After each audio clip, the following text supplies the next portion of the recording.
Queridos telespectadores, estamos aqui com a nossa terceira temporada do podcast Chameleon Componentes. E como sempre, muito especial. Cada temporada ainda mais com convidados mais especiais.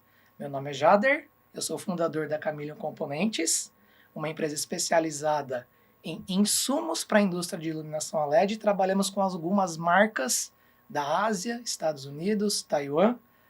Então vamos lá, estamos iniciando o nosso podcast com a nossa querida convidada especial, Natália Morazzi. Por gentileza, se apresente aos nossos telespectadores. Obrigada, Jader. Imagina. Queria agradecer, primeiramente, a oportunidade. Muito legal estar aqui, falar de luz, que é uma coisa que a gente gosta tanto. Bem, eu sou Natália Morazzi, sou arquiteta de formação, trabalho com projetos de iluminação especificamente. Hoje atendo vários tipos de cliente, desde museus a corporativos, residenciais, que vem bastante. Estou há alguns anos no mercado, mais de 10 anos no mercado aí, com a minha empresa, mais alguns que trabalhei também no Estúdio X, com Ginter, há alguns anos. E me apaixonei pela luz e estamos aí, né, trabalhando com assuntos tão interessantes. Luz é vida, né, Natália? Luz é vida. É um clichê, mas Luz é vida. Sem luz então, a gente não vê nada. Muito obrigado, Natália, pela apresentação. Obrigada. Sensacional. É um prazer estar contigo aqui. Estou te conhecendo hoje. Satisfação imensa, tá? Prazer. E o nosso querido mestre, Vicente Scopacasa, por gentileza, dispensa comentários, se apresente aos nossos telespectadores. Olá, Jader, feliz de estar aqui, grato pelo convite, Natália. Vai ser um podcast muito interessante. Bom, eu sou a pessoa do LED, né? Desde 1978, trabalhando com LEDs, minha formação é em engenharia eletrônica, e eu já tenho vários títulos, Jader. O dinossauro do LED, o Mickey do LED, ele é da época que o LED era preto e branco, então eu tenho vários, vamos dizer assim, vários tipos, né? Mas é sempre um prazer estar aqui falando sobre iluminação, um assunto que eu aprendi, né? Eu não venho da iluminação, eu venho da eletrônica, e o LED me trouxe para a iluminação, do LED branco no final da década de 90, me trouxe, né? Como eu costumo falar, eu surfei no tsunami, né? Não foi nem na onda, foi no tsunami do LED e acabei chegando na praia da iluminação. Então tive que aprender e hoje não consigo mais sair da iluminação. É algo muito interessante, muito importante para mim. Então é um prazer estar com vocês aqui hoje mais uma vez. O prazer é todo nosso, Vicente. E se tem mais um título que pode adicionar aí no seu portfólio, é que, para nós, você é o nosso grande mestre, professor e mentor, né, nesse trabalho todo que nós estamos realizando juntos. Eu gostei mais desse, viu? Gostou mais desse? Mickey da iluminação, dinossauro da iluminação. É legal esses comentários, mas eu acho um pouquinho pejorativo, mas dá para passar limpo. É lógico, é tudo no bom sentido. Pelo claro, menos eu acho que é. É claro. Se fazer com carinho, tá tudo certo, né, Vicente? Então vamos lá. Então o nosso tema de hoje é relação do lighting designer com a indústria de iluminação. É um tema que a Natália vai nos ajudar a aprender muito, né? Para mim, eu tenho certeza que vai ser uma fonte de aprendizado imensa, né? Então podemos iniciar? Vamos lá. Então vamos para a primeira pergunta, Natália. Por gentileza, como você vê a atuação do lighting designer depois do surgimento do LED? Imagino eu que você pegou a transição, né, como arquiteto e lighting designers. À vontade. Legal. Foi uma mudança significativa, né? Eu peguei o começo, o final das incandescentes, né, das halógenas, e o começo do LED. Então eu lembro dessa estranheza de falar, LED não vai pegar, LED não vai dar certo, e aquela coisa assim, todo LED chinês é ruim. E aí a gente vai entendendo hoje como o mercado mudou, assim, uma mudança muito grande, assim, de tecnologia, de jeito de pensar. E eu vejo que até hoje, por exemplo, a gente trabalha com muitos arquitetos que já têm 40, 50 anos no mercado, que tem muita dificuldade ainda de entender e de absorver isso. E a gente, como lighting, a ideia é tentar trabalho de formiguinha, né? E educando, e instruindo, e conhecendo, porque assim, é um universo muito gigante, né? A gente tinha, obviamente que o universo da iluminação dentro das lâmpadas, das fontes de luz, sempre foi muito grande, né? Desde que 150 anos atrás que a gente tem iluminação artificial inserida, iluminação artificial, nem toda iluminação é artificial, né? Toda iluminação ela é natural, né? Mas ela é produzida por meios eletrônicos, né? Por rede elétrica. Então, a luz, o LED, ele trouxe uma transformação de jeito de pensar e forçou a gente a pesquisar mais. Eu acho que tem essa coisa de nós vamos ter que conhecer mais, porque a gente consegue manipular agora aquilo. Então, brincar de Deus com um pequeno chip, a gente consegue transformar e controlar o espectro. Então, entender isso, porque assim, como é que eu, com LED, como é que eu consigo controlar um espectro? Como é que você explica isso para o seu cliente que não entende nada e acha que é só colocar uma lâmpada e trocar? Então, tudo ficou mais complexo, eu acho, porque a gente precisa tentar conseguir explicar para o cliente. É muito difícil. E assim, não só os clientes, mas os nossos parceiros, como os arquitetos, eu vejo que existe muita resistência ainda, pessoas que estão há muitos anos no mercado. Então, a gente está dentro do olho do furacão. Eu acredito que, assim, vai vir muito conhecimento ainda, acho que vai vir muita transformação, né? E a gente pega, assim, às vezes a gente pega um projeto de retrofit, e aí, por exemplo, eu vi esses dias uma cabeceira de cama com xenon. Eu fiquei encantadíssima. Gente, um xenon maravilhoso. Eu realmente nunca tinha visto o xenon sendo usado numa cabeceira de cama, principalmente porque esquenta bastante, né? E aí eu falei, gente, como facilitou em alguns aspectos e dificultou em outros, né? Porque virou uma coisa muito complexa. Então, às vezes eu falo para as turmas que a gente dá aula, às vezes o pessoal fica assim, nossa, mas como que eu vou entender tudo isso? Não, calma, tá tudo bem. Né? Essa coisa uma mudança agora de parâmetros de cor da luz, né? Como a gente mede a cor, a reprodução de cor.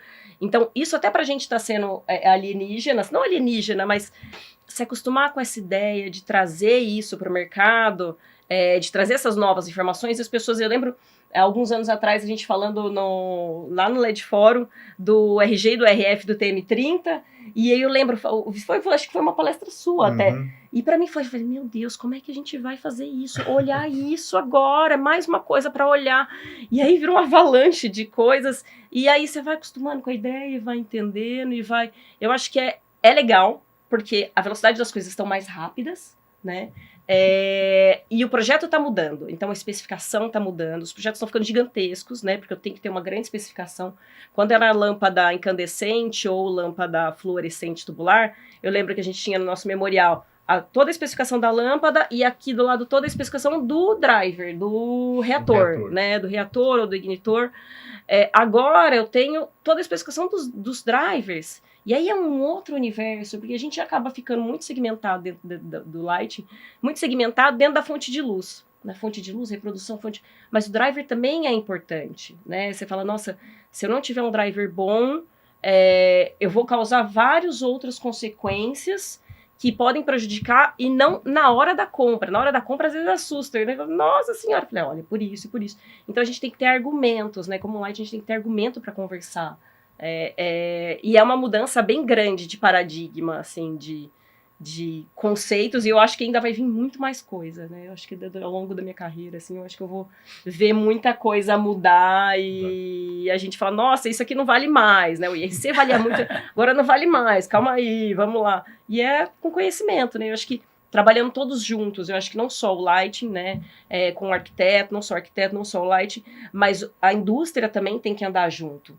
Porque, principalmente no Brasil, a gente tem poucas normativas para entrada de produtos dentro do Brasil. Confesso que eu não conheço muito sobre normativas de entrada de produto. Mas você vê uma avalanche de produtos entrando, muitas coisas, e aí você fica meio assim, que eu faço? Para onde eu corro, né? E a indústria, essas parcerias, elas são importantes para a gente sempre trazer e conversar e falar, olha, como que fica mais fácil para a gente entender? Como é que a gente insere isso, né? E como é que eu melhoro? Porque, às vezes, por exemplo, na hora de especificar, é muito difícil, assim, a gente olha, mas me pede informação que eu mando. Mas não, eu preciso ter aquela informação disponível, né? Então, assim, eu preciso saber como é que é a curva, como é que é o espectro, como é que é... Porque isso ajuda na hora de desenvolver e é tudo muito rápido. O projeto tem que entregar em 3 dias, uma semana. Como é que eu vou perguntar, explorar o retorno? Então, é muito rápido, é tudo muito rápido. Então, a gente acaba tendo que ter essa informação rápida, né? Para entender e saber entender como funciona toda a indústria. E é legal, porque dentro da iluminação eu percebo que a gente é uma comunidade muito unida, né? É muito especial isso, de poder ter esse contato direto com vocês e poder falar, olha, isso aqui pode melhorar, isso aqui não pode, isso aqui deixa desse jeito que tá legal, tá funcionando. Então é bem interessante, assim, ser o meu papel, assim, do lado de cá, né? Sensacional. E... ela levantou, me permite complementar, claro. Ela levantou vários aspectos importantes, né, sem dúvida nenhuma, e eu gostaria de ressaltar um, que é o controle. Hoje, principalmente a indústria, né, ela tem um controle muito maior do que com o LED, do que na época das lâmpadas, né? E esse controle abriu, de certa forma, várias portas, né, onde você tem que aprender mais, porque os conceitos não necessariamente são novos, né? Mas a manipulação dele, o LED, por causa da flexibilidade, né? Então, como eu falei, abriram várias portas, então você tem que aprender mais e aprendendo mais você controla melhor, porque as lâmpadas você não tinha controle nenhum, essa daqui, essa e acabou. Né? Nem informavam o espectro, não precisava, é essa daqui, né? O fluxo é esse, pronto, acabou, né? E uma outra coisa importante que você falou é informação, né? Quantidade de informação, ou dose certa de informação. Na época da pandemia, a ASBAI nos procurou, eu e a Juliana Yashita, para criar uma comissão de estudo visando elaborar um manual de especificação de luminárias. Foi um trabalho muito interessante, nós passamos 2 anos fazendo totalmente remoto, na época da pandemia, com participação de alguns light designers, era aberto, né? Pessoal da indústria também participou, a academia, pessoal da academia participou, e criamos um documento. E esse documento está pronto, né? É só questão agora da gente ver como é que nós vamos. Mas muitos fabricantes já estão usando esse documento de forma voluntária, né? Lógico que não é mandatório, né? Mas de forma voluntária para especificar produto. A gente já tem visto isso antes. Porque isso é importante, porque às vezes o lighting designer tem que ficar buscando informação no fabricante, na indústria, né? Ao passo que seria muito mais interessante a indústria já prover essa, né? Então, muito bem, as suas observações são... E você falou do trabalho formiguinha, me lembro da catequese, que imagina em 2000 você falando isso aqui vai iluminar a rua no futuro. E várias vezes me chamavam de louco. Não, isso aí nunca vai dar certo. Pois é. O mundo é dos loucos, né? Talvez. Pois é. Olha só, sensacional. Uma síntese aqui, porque vocês estão falando e eu estou processando, né? A primeira delas, disrupção. A gente tem que colocar o LED como uma tecnologia disruptiva. Estou certo? Primeiro ponto, totalmente. É como eu vejo, tá? Como do ponto de vista técnico. Outro ponto que a Natália comentou, o trabalho de formiguinha educativo. Eu acho que isso daqui faz parte disso, né? Leva tempo. Então, nós temos uma lighting designer, né, que está lá na ponta trabalhando com a indústria, influenciando o consumidor, a pessoa que vai viver a luz, né? Um grande consultor com uma experiência fenomenal, né, que tem empresas de educação, né, de toda a comunidade de lighting, e eu aqui como o representante da indústria de iluminação. Então, essa interação, eu acho que é o que eleva, né, tudo que você comentou no início. A educação visando a oportunidade que nós temos com a tecnologia disruptiva do LED. De manipular variáveis, de controlar. Aí vem uma série de outros aspectos, né, que influencia na percepção não visual, enfim. Não é para agora isso, né? Certo, pessoal? Então, acho que isso é um desfecho que eu, ouvindo vocês, eu consigo mentalizar e colocar na mesa. É engraçado que a gente tinha... São características, né, de formas de projetar. Então, a gente projetava antes, a gente pensava muito na luz, pensava muito na ambiência, qual que é o efeito que você quer dar.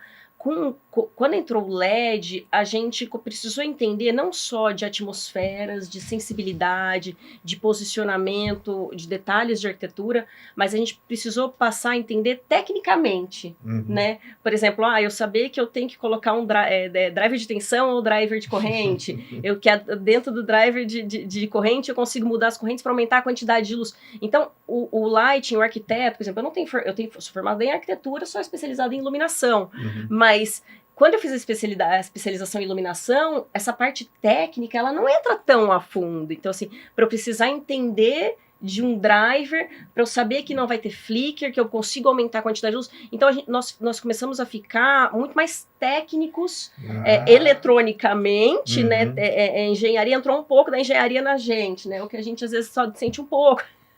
Tem que ir lá nas universidades e falar, coloca a disciplina de eletrônica aí agora. Mas é super importante. E é legal, porque assim, às vezes a gente vai em obra, acompanha muito obra, acompanha instalação, porque a gente sabe que está diretamente ligado, ali na instalação, né, durante a obra, e aí você vê, o cara não consegue fazer uma solda, mas deixa eu pegar um ferro de solda ali. Então assim, a gente começa a se embrenhar naquele meio que era tão alienígena, né? Não é só efeito de luz e simulação e quantidade de luz e cálculo, mas é entender, assim, por que não está funcionando? Por que isso não está dimerizando, né? Então, é bem interessante essa mudança de forma de trabalhar. De forma de trabalhar como um todo, né? Todos nós. Verdade. Maravilha, Natália. Obrigado. Vou falar um número aqui, mestre Vicente. 8995, a norma de interiores será atualizada. É uma afirmação.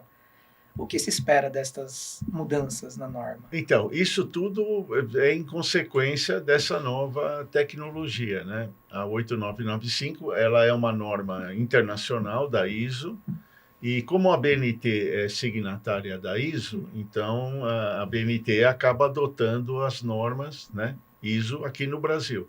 O que é feito simplesmente é uma tradução e uma adaptação. Nós não podemos mudar a norma, né? Se ela vai ter o nome ISO, ninguém pode mudar a norma. Pode adaptar, traduzir e adaptar. Então, foi publicado em 2025, no ano passado, foi publicada uma revisão da 8995, que é a norma de iluminação de interiores. Essa norma já está em processo de tradução e adaptação aqui no Brasil, já tem um comitê da BNT trabalhando nisso, e muitas coisas vão mudar com essa nova norma, né? Iluminação integrativa, baseada em normas da CIE, Comissão Internacional de Iluminação, onde vão ser abordados não só os aspectos visuais, porque a 8995 que nós temos hoje é puramente visual, né? Mas como não visuais também. Por exemplo, que a gente human-centric lighting, né? A luz centrada no ser humano. Então, essa revisão traz essa atualização. Então, cada vez mais nós vamos começar a medir a luz de forma diferente, né? Não vai ser... hoje é lux fotópico, mas nós estamos falando agora em lux melanópico, né? Então, essa é uma grande mudança. Ofuscamento também, tem algumas mudanças vindo por aí em termos de medição de ofuscamento, UGR. Agora eles estão chamando de RUG, RUG, ao invés de UGR. Estamos estudando isso, mas tem algumas modificações em termos de como o goniofotômetro faz a geração do arquivo IES, né? Eu acho que isso aí é uma coisa, até onde eu pude estudar, é bastante interessante. E o flicker, a cintilação também faz parte da revisão da norma. Então, isso é extremo. Eu encaro isso com uma, vamos dizer, positivamente, né? Porque a norma, ela tem, obviamente, vamos dizer, o objetivo de fazer com que colocar todo mundo na mesma página, né? Ou seja, ela é um guia, né? Para que todo mundo faça aquilo de acordo da mesma forma, né? E então, pensando sobre esse aspecto e vendo essas novas inclusões, tem até iluminação cilíndrica agora na norma. Eu já tinha lido artigos sobre iluminação cilíndrica, porque o negócio não é plano mais. Agora, como é sempre é vertical, né? Iluminação vertical, ou iluminância vertical, né? Lux, não é lux, além de não ser fotópico, é melanópico e vertical. Então, a iluminação cilíndrica faz parte da norma agora também. Então, ou seja, como você falou, Natália, cada vez mais a gente tem que estudar e aprender, não tem jeito, né? Você vê, o Flickr é um. Falava de Flickr no passado, sim, as fluorescentes com reator eletromagnético tinham Flickr, né? Elas geravam Flickr.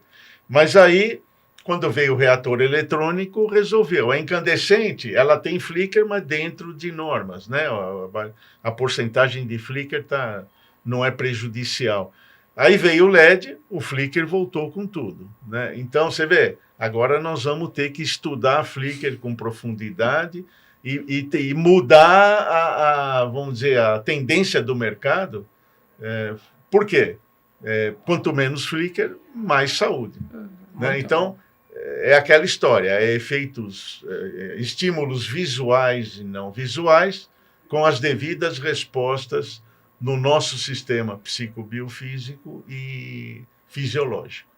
Energia se transformando em nós mesmos. Porque a luz é energia, né? A luz é uma onda, e se a onda interfere, uma onda eletromagnética interfere com qualquer ser vivo. Como a gente não vê, a gente acha que não está fazendo efeito. Não está fazendo nada. Mas faz muito efeito. Exatamente, é isso aí. Muito bom, mestre, muito obrigado. Natália, o desafio foi para você.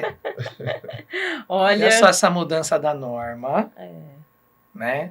Tem o tal de TM30 aí, o Flickr, um monte de outra coisa. Esse negócio aí de iluminação cilíndrica. Iluminação cilíndrica. E aí, como fica esses desafios para você, Lighting Designer?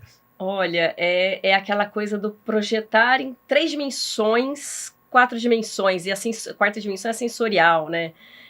Então, tá demorando, eu acho que tinha que ter atualizado essa norma antes até, porque são muitas questões, porque quando a norma, a primeira edição, a gente tinha a quantidade de luz no plano de trabalho na superfície horizontal.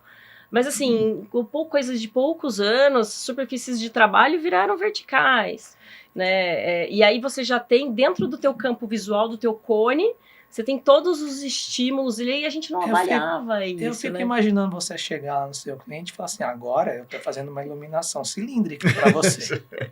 Meu Deus do céu. Aí, se for uma cliente, ela vai falar, mas eu tô gorda, né?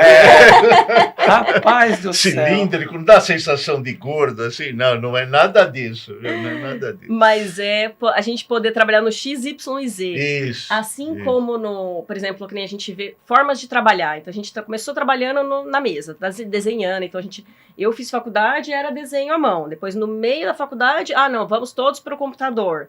E aí vai e aprende AutoCAD. Agora, a gente tem o BIM, que muda também completamente, porque a gente consegue colocar todas as informações, por exemplo, de uma luminária lá dentro, e você tem todo o 3D, então quais são as interferências, e na nossa área, elas não são visíveis, o espectro ele não é visível, né? Só quando ele atinge alguma superfície.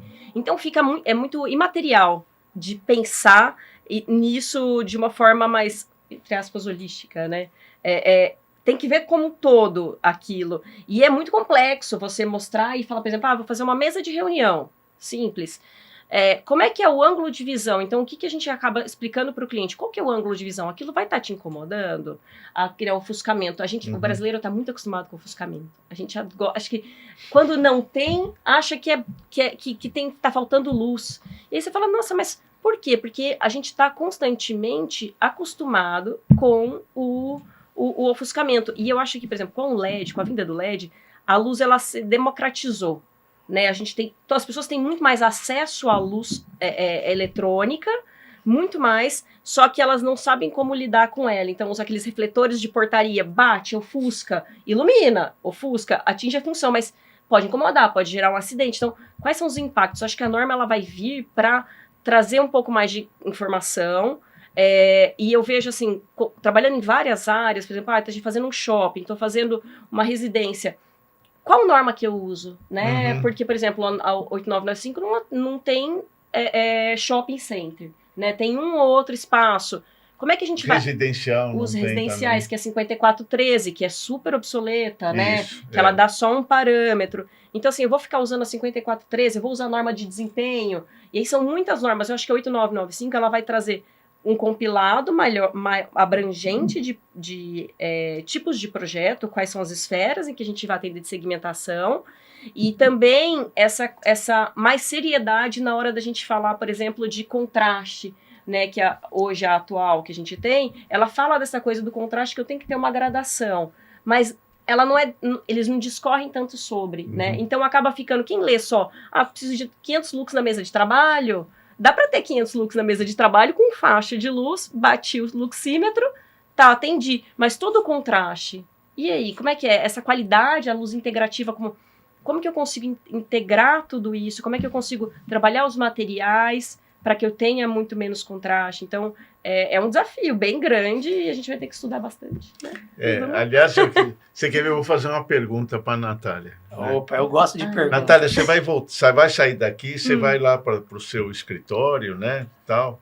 Você vai sentar na frente do computador. Qual vai ser a primeira coisa que você vai digitar lá no seu computador? Fala para mim. Olha, agora eu vou falar da luz cilíndrica.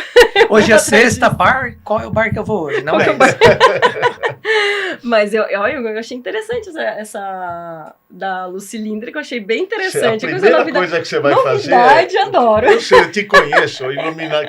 Mas vai na IA, tá? Vai na IA. Ai, meu Deus. Vai na IA. Com restrições e filtros. Mas é difícil, por exemplo, é difícil às vezes achar, a gente acha muita coisa, muita informação em inglês, né? Em português a gente ainda tem algumas... essas tecnologias mais super recentes, né? Mas eu vai ser aliás, eu li um artigo sobre iluminação cilíndrica faz uns 3, 4 anos. Eu acho que eu devo ter esse artigo ainda. Eu vou procurar. Se eu encontrar, eu te envio. Faz tanto tempo que eu li isso, mas eu não entendi quase que nada, viu? Então eu teria que ler esse artigo várias... Bom, mesmo porque eu não sou de projeto, né, de iluminação, não é a minha área, né? Minha área é fonte de luz, né? Então não tenho vamos dizer, essa experiência em projeto de iluminação. Talvez você lendo, com certeza, você vai ter mais... Vai assimilar melhor, né? Desculpa... É muito interessante, porque eu vejo ao longo dos anos, né, com o escritório, eu fui mudando forma, fui aprimorando, né, as formas de trabalhar. Então, quando eu trabalhei também na indústria, trabalhei pouco tempo, trabalhei na companhia de iluminação, que aí eu queria entender, porque quando eu saí do Estúdio X, eu falei, nossa, preciso entender de produto, porque se eu não entender de produto, como é que você vai fazer a luz? Né? Como é que vai chegar lá na ponta da obra e o rapaz saber como é que tem, como é que liga, como é que conecta? Porque muitas vezes o eletricista não sabe nem conectar. Já vi vários eletricistas olhando na internet como fazer a ligação. Falei, meu Deus, em vez dele olhar no manual. Né? Mas as pessoas buscam ali. E aí, essa mudança de jeito de projetar, eu vou percebendo que a gente vai tendo que ir alterando e repensar. E que nem que você comentou, né? Eu leio um artigo há 2 anos atrás, o Vicente de 2 anos atrás era um, o Vicente de dois anos para frente é outro, e ele vai enxergar de outra forma, sim, né? Claro. E a gente vai revendo os conceitos, falar, será que isso aqui funciona mesmo? Então, é constante transformação o processo de projetar, né? Não dá pra gente falar assim, essa é a regra e é assim que faz. Não, a gente tem que repensar o tempo todo, né? O dia a dia, né? O desafio só aumenta. Mas fica mais gostoso. Mas é legal, é gostoso. Então, eu sou uma pessoa que eu gosto de complicar. Vamos lá. No bom sentido da palavra. Vamos colocar aqui mais uma figura nesse mundo complexo de light. A indústria. Agora para o mestre Vicente. Como você vê o que pode ser feito pela indústria para especificar os seus produtos frente a toda essa discussão nossa, né? Frente às necessidades da especificadora, do lighting designer? Ok, bom, eu sempre, primeiro, respondendo sua pergunta assim, de bate-pronto, sempre que eu presto consultoria para a indústria de iluminação, e inclusive em termos de o que medir, o que especificar, eu sempre levanto o seguinte ponto: a informação, ela é que nem sal na comida. Se você põe pouco sal, a comida fica insonsa. Se você põe muito sal, a comida não fica boa também, né? Então, o que eu sempre peço para a indústria é colocar a quantidade de informação necessária, né? Nem muito insonso e nem muito salgado, para que seja aproveitada, né, a especificação seja aproveitada da melhor forma possível para quem vai usar, né, a informação. Por outro lado, eu falo o seguinte: independente disso, para a indústria, né, você tem que medir tudo. Não necessariamente você vai publicar tudo, mas você tem que ter a informação, né? Tudo que é possível, tem que ter informação, por quê? Se você vai naquela quantidade certa, você vai atender uma grande... Mas vão ter profissionais, especificadores, light designers, que vão querer saber mais, porque estão em níveis diferentes de conhecimento, né? Nem todo mundo está no mesmo nível. Sim. Isso em qualquer profissão. Sim. Né? Então, nessa situação, você está tranquilo, a indústria está tranquila, porque eu quero saber qual é o... Né, qual é a cor do cabelo do elétron, né? Aí você... Lógico, né? Estou exagerando, né? Porque elétron não tem cabelo. Mas aí você fala, não, tá bom, eu não publiquei, mas está aqui, ó, é ruivo. Esse elétron aí, o cabelo dele entendeu? Né? É isso que sempre... como eu falei anteriormente, nós temos um trabalho muito bem feito, a várias mãos, que está com as BAE, ainda de certa forma não me pergunte por quê, né, de certa forma eu e a Juliana, nós montamos um fórum e discutimos e elaboramos e entregamos o trabalho, quer dizer, aquilo está... E tanto que a gente fez aquilo que a gente acharia que seria mandatório, porque não é mandatório, mas super importante, e aquilo que essa segunda parte que eu falei, que você tem a informação, mas não necessariamente você precisa publicar. O trabalho está pronto, né? É só questão de... fazer a indústria se adequar. De se adequar. Semana passada eu tive com o Mingroni, que é um light designer, né? E ele participou desse grupo. Ele falou, Vicente, como é que ficou aquilo? Eu falei, bom, nós entregamos o trabalho, mas será que aquilo não poderia ser a gente falar com a BNT e vir a ser uma norma, um procedimento, alguma coisa do tipo, do que a indústria... Eu falei, tá aí, é uma boa ideia, né? Tanto que até fiquei de fazer contato na Abilux, na própria... a BNT, para ver se aquele trabalho pode ser, eu não sei se tem uma categoria de norma, talvez não, mas uma recomendação, como os americanos e europeus, japoneses normalmente fazem. Eles criam recomendações. Muita coisa da IES não é norma. A TM30 começou como uma recomendação. E depois de um tempo, nos Estados Unidos, virou norma, a ANSI. Né? A ANSI é a BNT, equivalente à BNT aqui. Então, você vê, começou como uma recomendação e depois pode virar uma norma ou não, mas é uma recomendação. Eu acho que como dizer, estabelecimento de critérios. Eu acho que isso é bom para o mercado. Né? E como teve nesse grupo pessoas da Bilux, que é a Associação dos Fabricantes, então, de certa forma... Foi acordado, né? Não é que fizemos um trabalho, aí a indústria fala, vocês estão loucos, isso aí nunca eu vou conseguir fazer. Né? Também não adianta. Então foi feito, como eu falei, a várias mãos. Então tem, que nem a gente fala muito em reprodução de cor, né? Cada vez mais a gente tem estudado bastante reprodução de cor, pesquisas fora, pesquisas aqui no Brasil que a gente fez, tentando provar a importância da cor vermelha quando bem iluminando o espectro da luz valorize a cor vermelha. Então, sabe, são coisas que já estão nesse trabalho. Muito bom. Quer dizer, foi um trabalho feito, terminamos no final de 2022, se eu me lembro bem, sei lá, já tem aí 3, 4 anos, né? E naquela época nós já tínhamos a visão, né? E já nos antecipamos em tudo isso, então lá no trabalho tem o RCS-H1, que é a saturação da cor vermelha, né? Quer dizer, já estava lá isso daí, né? Então, e hoje está muito mais conhecido, né? Hoje, está se materializando, né? Hoje ainda está muito embrionário, mas já está mais, né? Não está só no embrião, já está ainda está na gestação, né? Muito bom. Né? Então, sei lá, tem hoje, olhando então o nível da indústria de iluminação, fabricante de luminária, e tem um nível abaixo, onde você está.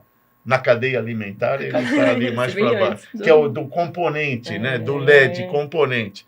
E hoje a indústria já fornece LEDs com características que podem ser utilizadas pela indústria de luminária para que tenha um produto de qualidade, né? Não sei se você tem algum exemplo aí que você poderia compartilhar com a gente? Mais uma vez, obrigado. Sim, temos um exemplo muito interessante que vai muito de encontro a toda essa nossa conversa, né? Então, acho que dá para mostrar a lâmina, né? Primeiramente, o telespectador está vendo a lâmina, né, de um produto nosso, né? Uma das marcas nossas é a Evercore. É uma empresa pioneira com mais de 2 décadas no desenvolvimento e fabricação de LEDs COBs. Então, ela tem uma curva de aprendizado imensa e ela tem uma orientação muito intensa no famoso Human Centric Light, que é uma das nossas discussões aqui, né? Então, tudo que a gente falou que essa mudança de norma, mudança, quebra de paradigma, como tratar o controle da luz, o espectro, enfim, todos os indicadores. A gente tem um produto que vai muito de encontro a isso, chamado Full Spectrum, né? Primeiramente, vocês têm em mente, né, que a gente, em geral, a querida Natália aqui, ela vai me ajudar nisso. Muitas vezes a gente tenta buscar aquele conforto do sol, né? Vamos ter a iluminação natural. Então, o Full Spectrum, ele é um COB, um LED, que ele te possibilita ter a luz do sol de forma artificial, gerada pelo LED, do nascer ao pôr do sol, né? Então, isso já é uma grande diferença. E por trás disso existem todas as variáveis, né? Por exemplo, se você olhar o espectro da luz vista do lado esquerdo, né, esse é um exemplo, acredito eu, de 4.000 Kelvin, tem temperaturas de cores abaixo, né, ele possibilita você, ao longo do dia, você ter uma intensidade da energia no azul mais intensa, e à noite, com temperaturas de cores menores, menos intensa, que isso para orientado ao ser humano, né, é muito positivo, pelos efeitos não visuais, né, além do visual também, do conforto que dá. E quando você sobe na energia da luz, passando pelo verde, indo para o vermelho, é possível visualizar uma energia muito intensa no vermelho. Isso é proposital, porque a Evercore, a indústria, já conhece o efeito prático disso, né? E é onde está o famoso RCS-H1 que o Vicente acabou de falar, né? E a mudança. O que configura a mudança da norma e a nova forma de fazer o projeto de iluminação? À direita, vocês estão vendo um LED com CRI 90, né? Índice de fidelização 90.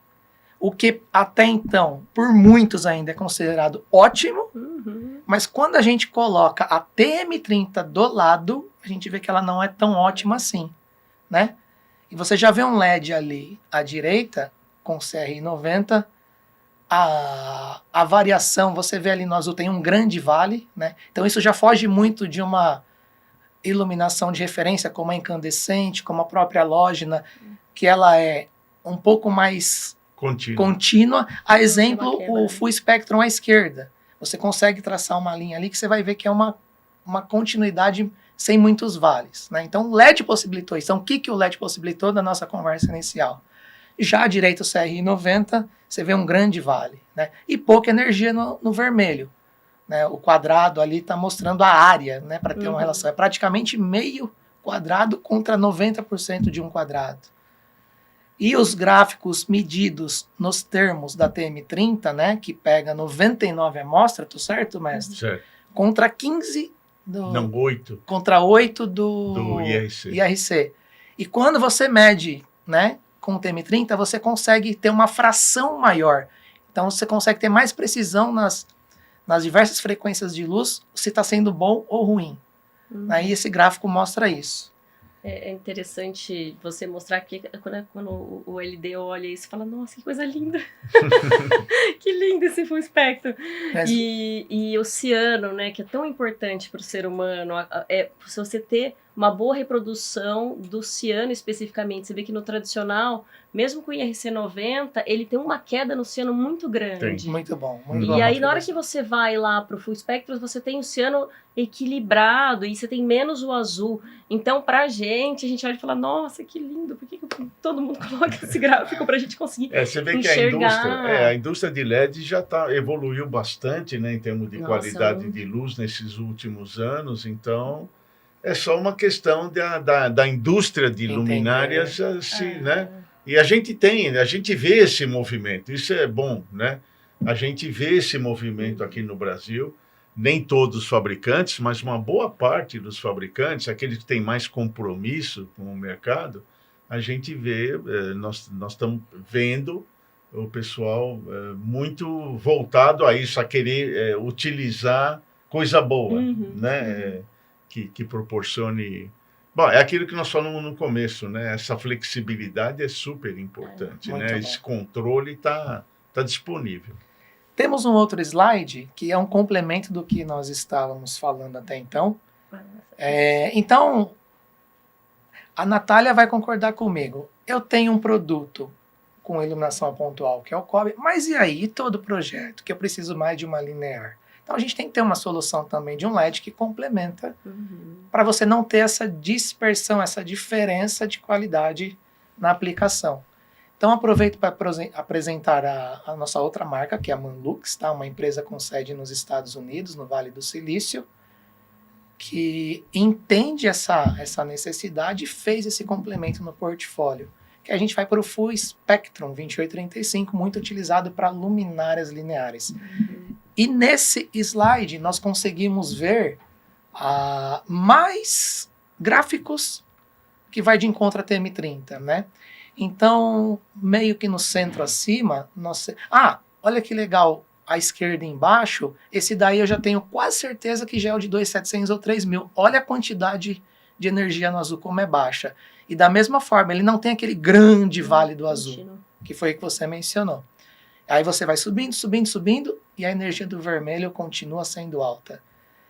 Esses gráficos servem também, mais ou menos, alguma pequena diferença para o CLB que eu mostrei anteriormente. No centro, você tem o círculo onde tem uma pizza, né? Que você fraciona lá as 99 amostras.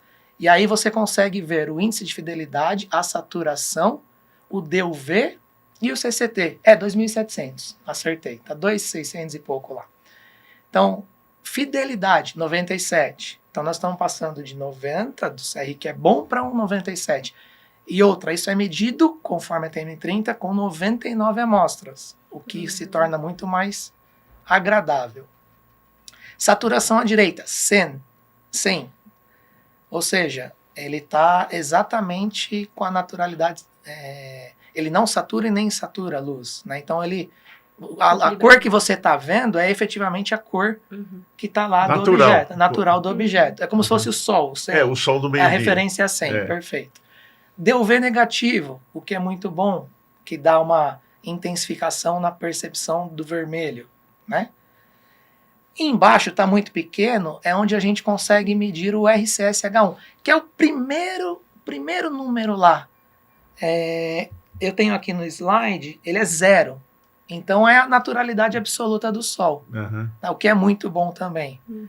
A norma fala isso, né, Vicente? Sendo zero, ela já tem uma classificação para dar para uma luminária, né? Segundo a IES, é uma luminária de prioridade 1, né? Porque ela é natural, ela é considerada como uma luz natural.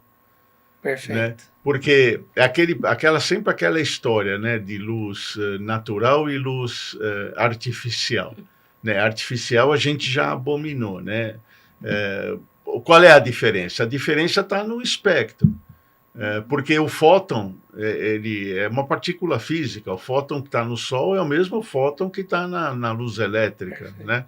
O que muda, na verdade, e que a gente usa esse termo erroneamente, iluminação artificial, é que o espectro é diferente. A distribuição espectral do LED, da luz elétrica, é diferente da distribuição. Com esse produto, você equaliza isso. Né? Você vê que ele, no slide anterior, você mostrou, naquela condição de temperatura de cor mais alta, ele tem praticamente o espectro do Sol. Né? Aquele espectro Sim. elevado e contínuo.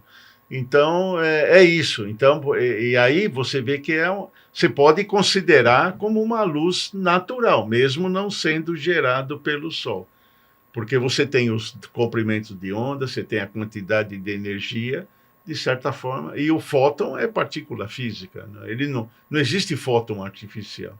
E na prática, quando a gente vai para projeto, e você comentou, né, mesmo LED que eu tenho no embutido de teto, né, no COB, e aí eu tenho na prateleiras lineares. E aí, quando a gente fala de materialidades que eu coloco, eu tenho a luz que bate numa mesa de pedra natural. E a outra luz que eu tenho numa parede onde eu tenho uma estante de madeira. Então, quando eu tenho espectros diferentes aplicados no teto, na parede, dentro de um mesmo ambiente, você consegue enxergar por diferença. Então, você iluminar uma madeira é diferente de você iluminar um porcelanato, por exemplo. A reflexão vai ser diferente.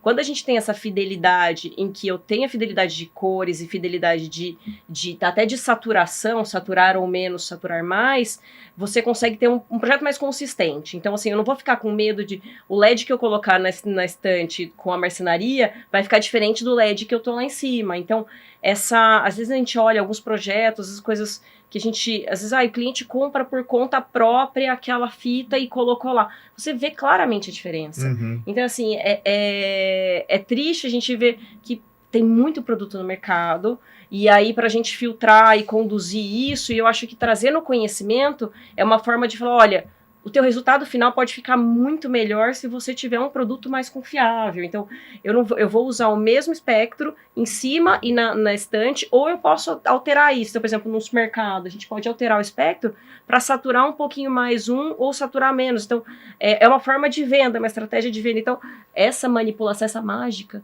né, ela é muito legal pro projeto, né? A gente ter essa confiança de que eu vou colocar tanto a mesma consistência de temperatura de cor no teto e na parede, ou no rodapé, alguma coisa assim, e ter essa confiança de que, assim, eu vou fazer uma loja de maquiagem, eu vou ter todos os tons de pele bem reproduzidos, o que é essencial, né? Então, assim, por exemplo, a gente entra em algumas marcas de lojas de maquiagem, você tem 400 batons lá, aí você vai ver o vermelho, você usa, aí você sai lá fora, é um marrom. Aí você fala, nossa, meu Deus, ele saturou super, e agora? Então, é a confiança do produto. Então, Sim. Uma pessoa que está produzindo, vendendo um produto, ele tem que entender que ele está vendendo a qualidade, e a luz ela é essencial. Então, quando a gente entra aí no varejo, é super importante isso, e ter essa confiança é essencial, assim. Muito bom, Natália. Acho que me deu vontade de fazer uma pergunta para ambos. Nessa linha que você falou agora, a gente fala de saturação e de fidelidade de cor. A TM30 ela tem um gráfico que é um plot de ambos, que aquele à direita é um triângulo efetivamente. Qual que é a relação? Você fala, vai iluminar o mármore, iluminar uma madeira, fidelização, saturar, entre RF, que é fidelidade, e saturação. Eles são antagônicos, você consegue ter os dois de forma excepcional. Comentários relacionados a isso. Onde é mais importante um, menos importante outro? Porque já que a TM30 nos fornece isso, né? Eu acho que vale uma discussão, porque você pegou nesse ponto agora. Só pra gente Se você me permite, eu diria que... bom, eu já vi, já saturei, já desaturei, já fiz o... Né, eu consegui montar um protótipo com 30% de saturação nas cores. Fica lindo, parece que tudo está reluzindo, mas não é natural.